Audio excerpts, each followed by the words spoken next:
I couldn't believe it. I just landed from a flight and I'm refreshing Twitter, and I had the same reaction, basically, that Jeff Saturday did with, "Am I qualified for this? How did this? How is it me?"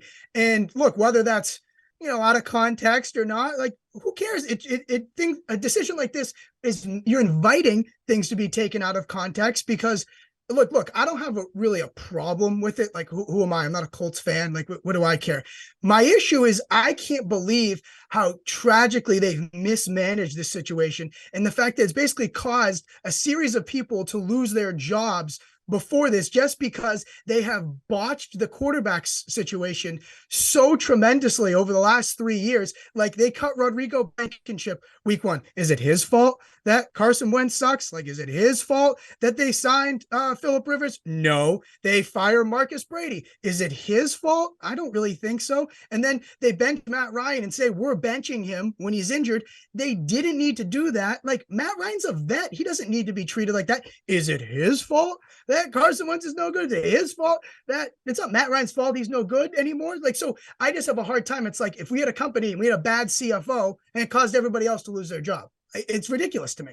It's just outrageous to me that the makeup of their team, I don't know what to think, because it's so bizarre. We're going to see this for the first time. And you brought up pre-show. It's funny that they're playing Josh McDaniels this week. Like, it's so bizarre. I really don't know what to expect week in, week out. Like, what is Saturday going to be clicking ask Madden? Like, what's he going to do?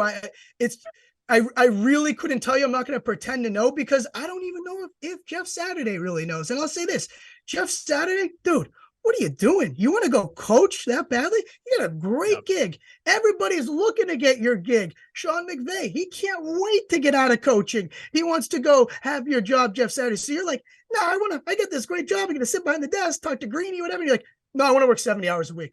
Like, it's bizarre to me, dude. What are you thinking? How many, I'm asking you off the cuff here, but how many, he's been at ESPN for almost a decade, right? Like, as long as I can really remember in terms of consuming that 20. Okay, here we go. July 2013, almost 10 years at ESPN. That's basically half my life. So yeah, I've known that's what I've seen out of Jeff Saturday. It's like, you see this and it's so unprecedented. Will it work out? We're seeing things. We'll never see this again. I don't know. Maybe he is a guy that just sets a culture, but regardless, I'm just saying between them choosing Saturday and Saturday, consenting, it's just ridiculous. Is Orlovsky next? Like, he's a guy that's also on ESPN that he seems to, he does a great job with the quarterback stuff.